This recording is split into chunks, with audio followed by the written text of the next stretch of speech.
ওকে, তো আমরা এখন শিখব ছবি তুলে বিক্রি করে আয়। ওকে, তো আমরা স্বাভাবিকভাবেই ছবি তুলি। আমরা কোথাও বেড়াতে গেলে ছবি তুলি, বিভিন্ন ওকেশনে ছবি তুলি, আবার অনেকে এমনি এমনি ছবি তোলে। ওকে, তো আমি এখন শিখাবো আপনার তোলা সেই ছবিগুলো আপনি কিভাবে বিভিন্ন ওয়েব প্ল্যাটফর্মে বিক্রি করবেন, বিক্রি করে কিভাবে ইনকাম করবেন। ওকে, তো আপনি যদি খুব ভালো ছবি তুলতে পারেন তাহলে আপনি অনেক ভালো টাকায় আপনার ছবিগুলো সেল করতে পারবেন। ওকে, তো কিভাবে আপনি ছবিগুলো সেল করবেন, কিভাবে আপলোড করবেন, কিভাবে ইনকাম করবেন, পেমেন্টটা হাতে নিয়ে আসবেন, আমি টোটাল প্রসেসটা এই ভিডিওতে দেখাবো। আচ্ছা, তো এটা করার জন্য আপনার যেটা প্রয়োজন হবে সেটা হচ্ছে একটা মোবাইল ফোন, যেটার ক্যামেরা মিনিমাম 2 মেগাপিক্সেল, অথবা একটা ডিজিটাল ক্যামেরা।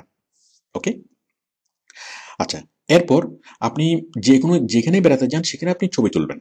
ওকে, বিভিন্ন প্রাকৃতিক দৃশ্য, মানুষের তৈরি বিভিন্ন স্থাপনা, পোকামাকড়, গাছপালা, যেটা চান, যেইটা ইচ্ছা সেটা আপনি ছবি তুলবেন। ওকে, আচ্ছা, ছবি তোলার পর আপনি সেই ছবিগুলো বিভিন্ন ওয়েবসাইটে আপনি আপলোড করবেন। অনেকগুলো ওয়েবসাইট আছে যেখানে আপনি আপনার ছবিগুলো আপলোড করতে পারবেন, যে ওয়েবসাইটগুলোর মাধ্যমে আপনার ছবিগুলো বিক্রি করতে পারবেন। ওকে, তো আমি সেই ওয়েবসাইটগুলোর লিস্ট আপনাকে দিচ্ছি। দেখুন এই লিস্টটা: shutterstock.com, তারপর canstockphoto.com, 123rf.com, dreamstamp.com, এভাবে অনেকগুলো ওয়েবসাইট। তো দেখুন আমি ওয়েবসাইটগুলো দেখাই। এই যে এটা একটা ওয়েবসাইট, এটা একটা ওয়েবসাইট alami.com, 123rf.com, ওকে, canstock.com, shutterstock.com। ওকে, এই ওয়েবসাইটগুলোতে আপনার তোলা ছবিগুলো আপনি আপলোড করবেন। আপলোড করলে কি হবে, এই ওয়েবসাইটগুলো আপনার সেই ছবিগুলোকে বিক্রি করবে, বিক্রি করে যে পরিমাণ পেমেন্ট পাবে তার অর্ধেক তারা আপনার সাথে শেয়ার করবে। আমি বিষয়টা একটু ক্লিয়ার করি। মনে করুন আপনি কক্সবাজারে বেড়াতে গিয়েছেন। ওকে, কক্সবাজারে আপনি অনেকগুলো আপনি ছবি তুললেন, আপনি 20-30টা বা 100টা আপনি ছবি তুললেন। সেই 100টা ছবি আপনি এখানে আপলোড করলেন। ওকে, আপনি সবগুলো সাইটে আপনার ছবিগুলো আপলোড করবেন, যে কোনো একটা সাইটে বা কয়েকটা সাইটে আপনি আপলোড করলেন। আপলোড করার পর এই ওয়েবসাইটগুলো, এই যে মনে করেন কক্সবাজারের ছবি, আপনি অনেকগুলো আপনি ছবি তুলেছেন, সেই ছবিগুলো আপনি আপলোড করলেন। আপলোড করার পর এই ওয়েবসাইট আপনার তোলা ছবিগুলো, আপনার আপলোড করা ছবিগুলো বিক্রির জন্য উপস্থাপন করবে। যেমন এই ছবিটার দাম হলো $12। যে কেউ যদি এই ছবিটার অরিজিনাল রেজলিউশনটা যদি সে ডাউনলোড করতে চায়, তারা $12 পেমেন্ট করে তারপর সেটা ডাউনলোড করা যাবে। আমরা এখানে যেটা দেখতে পাচ্ছি এটা হচ্ছে একটা নর্মাল একটা ইমেজ, মানে এটা ক্লিয়ার রেজলিউশন না, যার ফলে এটা খুব একটা মানুষ কাজে লাগাতে পারবে না।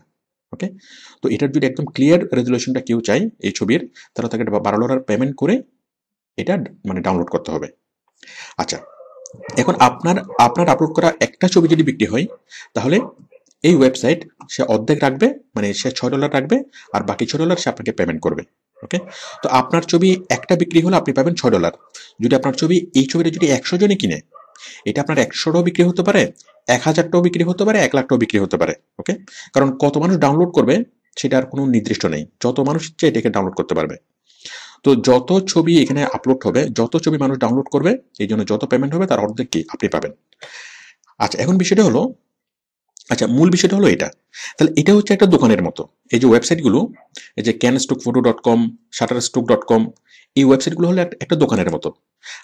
আমরা ছবি তুলে আমরা এই ওয়েবসাইটে আপলোড করব। এই ওয়েবসাইট আমাদের ছবিগুলো বিক্রি করবে, ছবিগুলো বিক্রি করে যা পাবে তার অর্ধেক আমাদের সাথে শেয়ার করবে। বিষয়টা খুবই সিম্পল। এখন বিষয় হলো, মানুষ কেন কিনবে? মানুষ তো গুগলে সার্চ করে অনেকগুলো ছবি পাই। ওকে, তো মানুষ কেন কিনবে? বিষয়টা হলো, গুগলে সার্চ করে ছবি পেলে অনেক সময় মানুষ তার চাহিদা মতো ছবি পায় না, আবার ছবি পেলেও সেগুলো হয় নিম্ন রেজুলেশনের, যার ফলে ছবিগুলো খুব একটা রেসপন্সিবল কাজে খুব বেশি লাগানো যায় না। ওকে, তো সেই জন্য ছবি কিনে। আচ্ছা, এখন ছবিগুলো কি কি কাজে লাগে? কেউ যখন একটা ওয়েবসাইট তৈরি করে, অনেক ছবির প্রয়োজন হয়। ওয়েবসাইট তৈরি করা, ফেসবুকে কোনো একটা আর্টিকেল লিখতে, কন্টেন্ট লিখতে, ওকে, ওয়েবের বিভিন্ন প্রয়োজনে, ওয়েবে কাজ করতে হলে ওয়েবসাইট তৈরি, ফেসবুক, ইউটিউব, অনেক কাজে, ভিডিও তৈরি করা, বিভিন্ন কাজে কি প্রয়োজন হয়? ছবি প্রয়োজন হয়। ওকে, অথবা বিভিন্ন প্রিন্টিং এর কাজে ছবি প্রয়োজন হয়, যেমন ক্যালেন্ডার তৈরি করা, ব্রুশিয়ার তৈরি করা, লিফলেট তৈরি করা। ওকে, কোন একটা বইয়ের মধ্যে ছবি দেওয়া, অনেক কাজে কি প্রিন্টিং এর কাজে এবং ওয়েবের কাজে ছবি প্রয়োজন হয়। ওকে, তো যাদের ছবি প্রয়োজন হয় তারা নেটে সার্চ করবে, নেটে সার্চ করে তারা আপনার ছবিগুলো পাবে এবং তারা কি এই ছবিটা দেখে দেখে যদি কারো পছন্দ হয় তখন সে যে কেউ কি তখন সে এই $12 পেমেন্ট করে আপনার ছবিটা কিনবে। ওকে, তো নেটে অনেকগুলো ফ্রি ছবি পাওয়া যায়, কিন্তু সেই ফ্রি ছবিগুলো ভালো রেজলিউশনের হয় না, সেই জন্য কি মানুষ পেমেন্ট করে এই ছবিগুলো কিনবে। তো এটা খুব ভালো একটা বিজনেস। আচ্ছা, তাহলে আপনি ছবি তুলবেন, সেই ছবিগুলো আপনি বিভিন্ন অনলাইন ফটোশপে মানে ফটো স্টোরে আপনি আপলোড করবেন।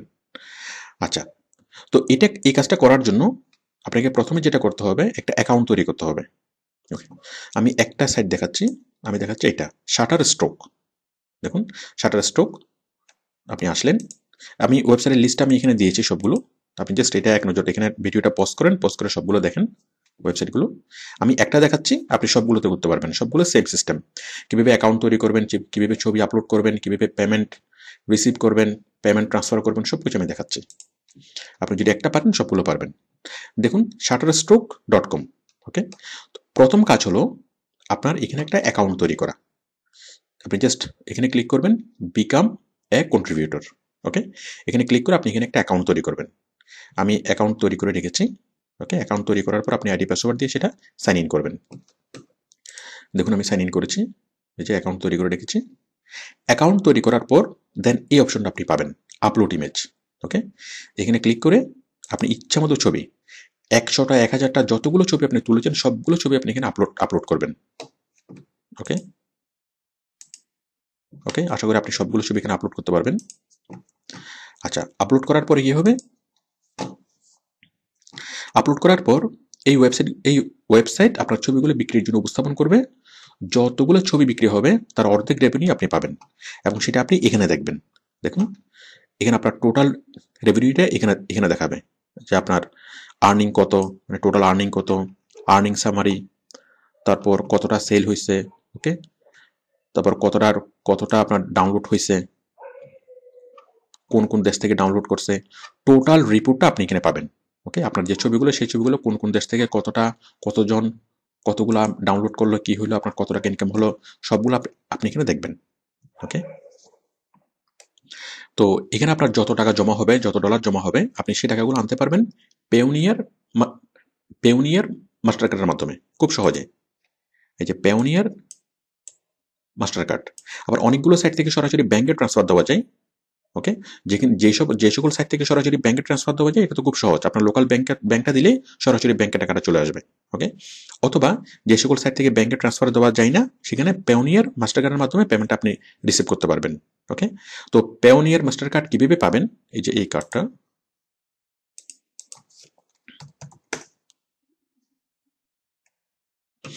এই যে এই কার্ডটা, তো এটা কিভাবে পাবেন আমি সেটা নিয়ে আমাদের আলাদা ভিডিও আছে। তো আপনি খুব সিম্পলি পেওনিয়ার মাস্টার কার্ডের মাধ্যমে আপনি আপনার পেমেন্টটা নিয়ে আসতে পারবেন, অথবা অন্য কারো পেওনিয়ার যদি মাস্টার কার্ড থাকে তার অ্যাকাউন্ট আপনি নিয়ে আসতে পারবেন। ওকে, অথবা আপনার পরিচিত কেউ যদি বিদেশ থাকে তার অ্যাকাউন্টের মাধ্যমে আপনি নিয়ে আসতে পারবেন। অথবা যদি কোনো কিছুই না থাকে, আপনার পেওনিয়ার মাস্টার কার্ড বা বিদেশি কেউ না থাকে বা কোনো ধরনের পেমেন্ট সিস্টেম যদি আপনার না থাকে, তাহলে আপনি যদি গুগলে সার্চ করেন পেমেন্ট সার্ভিস বাংলাদেশ, এটা লিখে যদি আপনি গুগলে সার্চ করেন আপনি অনেকগুলো পেমেন্ট সার্ভিস পাবেন যারা আপনার পেমেন্টটা আপনাকে এনে দিবে, এবং তারা বিনিময়ে কিছু চার্জ নেবে, মানে তাদের অ্যাকাউন্টের মাধ্যমেই আপনি পেমেন্টটা নিয়ে আসতে পারবেন। তো সুতরাং অনলাইনের যে কোনো সাইটে যদি আপনি ইনকাম করেন সেটা পেমেন্ট আনা নিয়ে কোনো প্রবলেম নাই। ওকে, এই যে দেখুন paymentbd.com, এই যে ওদের আপনি এরকম অনেকগুলো কোম্পানি আছে যারা পেমেন্ট মানে সার্ভিস নিয়ে কাজ করে, আপনার ইনকাম করা পেমেন্টটা ওরা আপনাকে এনে দিবে, তার বিনিময়ে ওরা কিছু চার্জ নেবে। এই যে দেখুন ওরা visa card, master card, PayPal, যত ধরনের পেমেন্ট সার্ভিস আছে পৃথিবীতে সব ধরনের পেমেন্ট সার্ভিস মাধ্যমে সব ধরনের সাইট থেকে তারা ইনকামটা আপনাকে এনে দিবে, মানে আপনার হাতে এসে এনে দিয়ে যাবে, জাস্ট কিছু চার্জ নেবে। আচ্ছা, তাহলে আমরা বুঝলাম ছবি তুলে কিভাবে ইনকাম করতে হয়। ওকে, তো দেখুন আমি এখানে অন্য আমি সাইটগুলো দেখাচ্ছি। তাহলে আমি শাটারস্টকটা দেখালাম, ঠিক একইভাবে দেখুন এটা হচ্ছে ক্যানস্টক ফটো। ওকে, ঠিক একইভাবে এখানে আপনি অ্যাকাউন্ট তৈরি করবেন, অ্যাকাউন্ট তৈরি করে এখানে আপনি আপনার ইমেজগুলো আপলোড করবেন। আরেকটা হচ্ছে 123rf.com। ওকে, ঠিক একইভাবে এখানে আপনি অ্যাকাউন্ট তৈরি করবেন, সাইন আপ করবেন, সাইন আপ করে আপনি লগ ইন করবেন, দেন আপনি এখানে আপলোড করবেন। ওকে, তারপর দেখুন alami.com, একইভাবে আপনি এখানে সাইন আপ করবেন, মানে অ্যাকাউন্ট তৈরি করবেন, তারপর আপনি কি এখানে লগ ইন করবেন, আপনার ইমেজগুলো আপলোড করবেন। খুব সিম্পল। আচ্ছা, এখন বিষয় হলো, মনে করেন কোনো একজন মানুষ ক্যালেন্ডার তৈরি করবে, এবং ক্যালেন্ডার তৈরি করার জন্য সে চাচ্ছে খুব ভালো মানের কিছু ছবি, কিছু প্রাকৃতিক দৃশ্য অথবা কিছু বিচের কিছু দৃশ্য। ওকে, তো সে কিভাবে আপনাকে খুঁজে পাবে? সে তো গুগলে সার্চ করবে, সে তো এই ধরনের সাইটগুলোতে আসবে না যে ছবি কিনবে। ওকে, তো দেখুন, একটা লোক মানে কেউ একজন ক্যালেন্ডার তৈরি করবে, স্বাভাবিকভাবে সে গুগল ইমেজে সার্চ করবে। সে চাচ্ছে অনেকগুলা পাহাড়ের ছবি, বিচের ছবি, জঙ্গলের ছবি, বনের ছবি, বিভিন্ন ছবি সে দিবে। ওকে, প্রাকৃতিক দৃশ্য দিবে। তাহলে এখানে সে লাগলো গুগল ইমেজে গিয়ে সে সার্চ করলো বিচ ফটো। ওকে, বিচ ফটো। এই যে অনেকগুলো বিচের ফটো সে পাচ্ছে, অনেকগুলো ফটো পাচ্ছে। দেখুন, এই যে দেখুন, আমরা বিচের যতগুলো ছবি পাচ্ছি, এই যে একটা বিচের ছবি, কিন্তু ছবিটা হলো ছোট। ওকে, এই ছবিটা যদি আমরা এখানে নিই, এই যে দেখুন সবগুলো ছবি, অনেকগুলো ছবিতে আমরা এরকম মাঝখানে ওয়াটারমার্ক দেখি। দেখুন, এই ছবিটা যদি কেউ ব্যবহার করতে চায় ক্যালেন্ডারে বা কোনো পোস্টারে, দেখুন কি হয়, এটা ইউজ করা যাবে না। কেন? কারণ ছবিটার ইমেজটা ছোট, কম রেজুলেশনের, এবং কি এই ছবিটার মাঝখানে আড়াআড়ি দাগ কাটা। ওকে, তো দেখুন, এই ছবিগুলো জাস্ট ডেমো ছবি। ওকে, এখন কেউ যদি এই ছবিটা যদি পেতে চায়, তাহলে তাকে পেমেন্ট করে এই ছবিটা কিনতে হবে। অরিজিনাল রেজুলেশনের ছবিটা যদি পেতে চাই, কিভাবে করবে? সে যদি জাস্ট ছবিটা এখানে ক্লিক করে, এই যে শাটার স্ট্রোকে চলে যাবে, এখানে ক্লিক করলো, ক্লিক করে সে এখানে চলে আসবে। তাহলে মানুষ যার ছবি লাগবে সে গুগলে সার্চ করবে বা যে কোনো সার্চে সে সার্চ করবে, সার্চ করলেই আপনার ছবিগুলো সে পাবে। ওকে, এই যে ভেবে আপনার তোলা ছবিগুলো ভেবে চলে আসবে। দেখুন এই ছবিটার দাম কত, যাক আমরা ক্লিক করলে এটা জানবো। ওকে, এই ছবিটা কেউ ডাউনলোড করার আগে তাকে পেমেন্টটা করে তারপর এটাকে ডাউনলোড করতে হবে, অরিজিনাল ইমেজটা। আচ্ছা, তাহলে আপনি আপনার ইচ্ছে মতো ছবি তুলবেন, সেই ছবিগুলো আপনি বিভিন্ন ফটো শেয়ারিং সাইটে, ওকে, ফটো স্টোরে আপনি আপলোড করবেন। ওকে, দেন মানুষ আপনার ছবিগুলো কীভাবে পাবে? মানুষ যদি এই সকল সাইটে এসে যদি সরাসরি সার্চ করে তাও পাবে, অথবা সে যদি এই সকল সাইট নাও চিনে, ওকে, কেউ একজন ক্যালেন্ডার তৈরি করবে, ওয়েবসাইট তৈরি করবে, সে যদি জাস্ট গুগলে সার্চ করে, গুগল ইমেজে সার্চ করে, ওকে, অথবা যে কোনো সার্চ ইঞ্জিনে সার্চ করে, তাহলে আপনার ছবিগুলো এখানে অ্যাপিয়ার হবে, এবং এই ছবিতে ক্লিক করলেই সে আপনার আপলোড করা ছবিগুলোতে চলে যাবে। তখন কি সে যদি ছবিটা পেতে চায়, তখন সে পেমেন্ট করে আপনার ছবিটা কিনবে। তো সারা পৃথিবীতে প্রতিদিন কয়েকশো কোটি ছবি সার্চ হয়, ছবি ডাউনলোড হয় কয়েকশো কোটি। ওকে, তো কারো একজনের ছবিটা পছন্দ হয়ে গেল, এই ছবিটাই তার লাগবে, তখন এটার জন্য $10 $12 খরচ করা এটা খুব বড় কোনো বিষয় না। মনে করুন তার ওয়েবসাইটে দিবে, অথবা তার একটা ব্রুশিয়ারে দিবে, একটা ক্যালেন্ডারে দিবে। ওকে, তো সেই জন্য $10-12 এটা কোনো বিষয় না। বড় একটা কোম্পানি একটা ক্যালেন্ডার তৈরি করবে। ওকে, তো সুতরাং সে এই $10-12 তার কাছে মানে কোনো ফ্যাক্ট না। তো এভাবে প্রতিদিন লক্ষ লক্ষ ছবি বিক্রি হয়। ওকে, তো আপনারা যদি ভালো একটা ছবি আপলোড করেন, সেই ছবিটা একটাও সেল হতে পারে, আবার অনেকগুলো ছবি সেল হতে পারে। তো এইভাবে আপনি খুব ভালো ইনকাম করতে পারবেন, এবং সেই পেমেন্টটা আপনি খুব সিম্পলি পেওনিয়ার মাস্টার কার্ডের মাধ্যমে আপনি নিয়ে আসতে পারবেন, অথবা ব্যাঙ্ক অ্যাকাউন্টের মাধ্যমে খুব সহজে আপনি নিয়ে আসতে পারবেন।